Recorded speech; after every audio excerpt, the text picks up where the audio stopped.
বাংলাদেশের পরিস্থিতি আরো ভয়াবহ হয়ে উঠছে। নিরুত্তাপ ইউনূস সরকার। শুধু ভারত নয়, বিশ্ব জুড়ে প্রতিবাদ ছড়িয়ে পড়েছে। যে ছবি আপনারা দেখতে পাচ্ছেন টাইমস স্কয়ারের ছবি। Our former foreign minister throughout the world. You'll be happy to learn that Trump will start his job in 20th January. One time I remember in New York and we met our former foreign minister throughout the world. You'll be happy to learn that Trump will start his job in 20th January. One time I remember in New York and we met our former.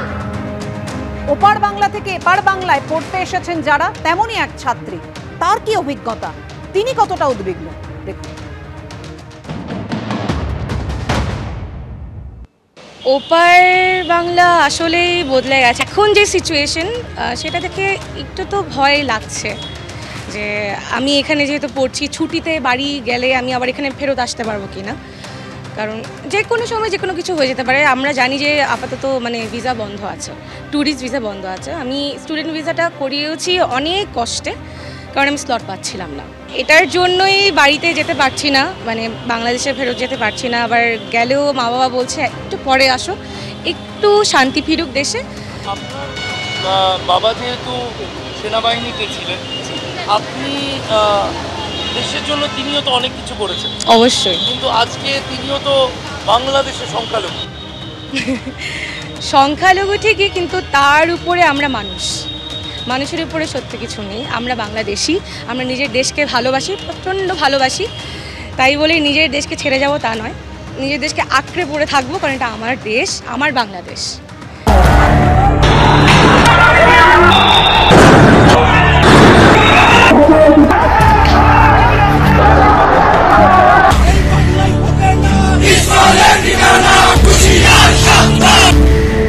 কিছু বাংলাদেশি মুসলিম যুবক আমাকে ধরে আমাকে জিজ্ঞাসাবাদ করে কোথায় থাকিস।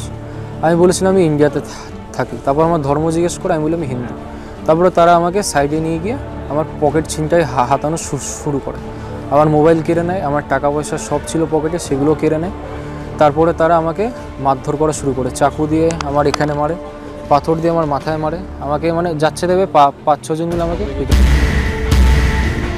ওরা বলছিল যে তুই ইন্ডিয়ান হিন্দু, তুই কেন আমাদের দেশে আসবি, এই বলতে বলতে মারছিল। আশেপাশের মানুষের কেউ সাহায্য করেনি, কেউ সাহায্য করতে আসেওনি। আমার খুব ভয় লাগছে, দিদিকে যে আবার বাংলাদেশে পাঠাবো, সেটা আমি নিজেকে সামনে রাখতে পারছি না যে দিদিকে আসলে পাঠালে যে কী হবে ওখানে জানি না। আতঙ্ক রয়েছে, এখন ওখান থেকে বেঁচে ফিরতে পারবো কিনা এটাই বড় আতঙ্ক। ভারতের পতাকা নামিয়ে রেখে তাদের পাতে পারাচ্ছে, তার ভারতের পণ্য বর্জন করতেছে। ভারতের দালাল এটা ওটা বিভিন্ন কথা বলছে, বাংলাদেশের লোক সমস্ত পণ্য বর্জন করবে। আমার ছেলে, হাজবেন্ড, আমার শ্বশুর শাশুড়ি সবই আছে, আমার যেতে হবে, কি করবো। এই যে আমি ওখানকার এমার্জেন্সি নাম্বারে কল করি 999-এ, সেখান থেকে উল্টো আমাকে জেরা করা শুরু হয় যে তুমি ভাই কেন এসছো, বাংলাদেশে কার বাড়িতে এসছো, কিরম বন্ধু লাগে, এইসব আমাকে জিজ্ঞাসাবাদ করা হয়।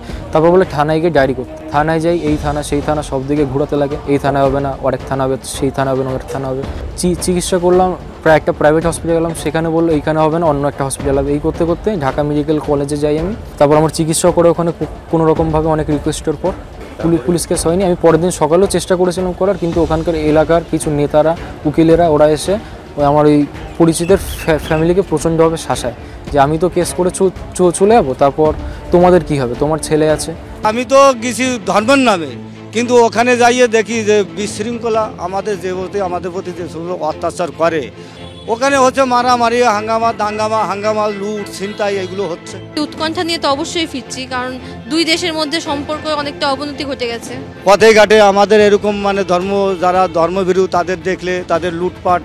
আমি একটা ওষুধ কিনতেছি, তাও আমি ঠিক মতন ওষুধ কিনতে পারি না।